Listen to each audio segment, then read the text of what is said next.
William Gudenrath, and I'm resident advisor at the studio of the Corning Museum of Glass.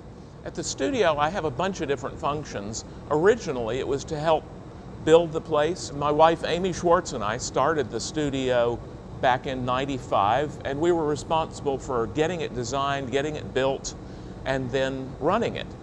And so my position now is mostly a sort of a quality control, kind of overseeing, making sure everything is always tip-top, and the goal is to make sure that the studio is as good as it possibly can be. My own work, that is all based on historical models, more or less. I will pick a style or a technique or a decoration, and I'll reconsider it in my own unique way. And I'll come up with a curious mix of a little bit of Roman things, a little bit of Venetian influence, and I'll mix all that and come up with something that, to a glass historian, is kind of interesting because they can see all of the antecedents and all the things they're based on.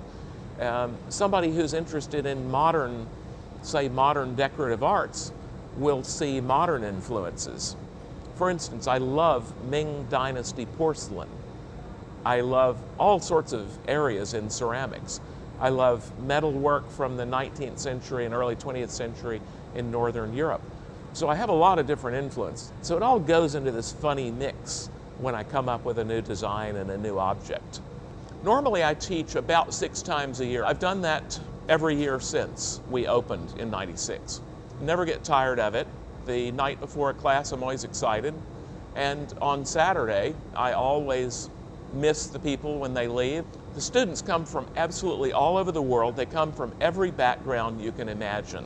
There's not a profession you can name that I haven't had as a student. We have a scientist from NASA, we have a psychologist from Texas, we have a couple of glass artists from Montreal, a real amazing variety of people. My teaching method is very clear to me. I demonstrate, and then the students try things a few times. I demonstrate again, they try a few more times, getting better each time, and then I finish with a demonstration of the way I'd like for them to do it. So it's a very clear formula. Part of what I learn is how to teach. Over the years, I've seen, for instance, that you can really easily overload people with information. A lot of times it's good just to shut up. It's just to be quiet, let people make their mistakes. People learn different ways. And everybody needs to have the teacher just go away and leave them alone a little bit. Class here is from 9 to 5, and then people have from 5 till 11 to practice. When a student leaves my class, I hope that they've got this solid foundation and that they understand what they're doing so they can self-diagnose their problems as they come up.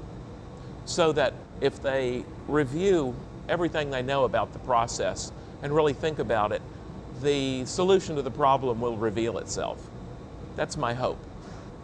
Over many years of teaching and seeing students at the studio, one of the very gratifying things has been to see people move into glass full time. People who are from every walk of life you can imagine fall deeper and deeper in love with glass, find more and more that they connect with the material and that they have something to say, that they have creativity, and that they have an artistic impulse that they never dreamed they had, and move into glass and become part of the glass community. The better you get, the more fun it gets. The more skilled you are, the easier it is to get more skill, and it snowballs. And it makes you want to blow glass more, and the combination of wanting to blow glass more, getting better faster, makes it just incredibly fun. I've been teaching for years. I take teaching really seriously. I love it. And when they get here, they're giddy with joy. I'm just as giddy with joy. It's good for everybody.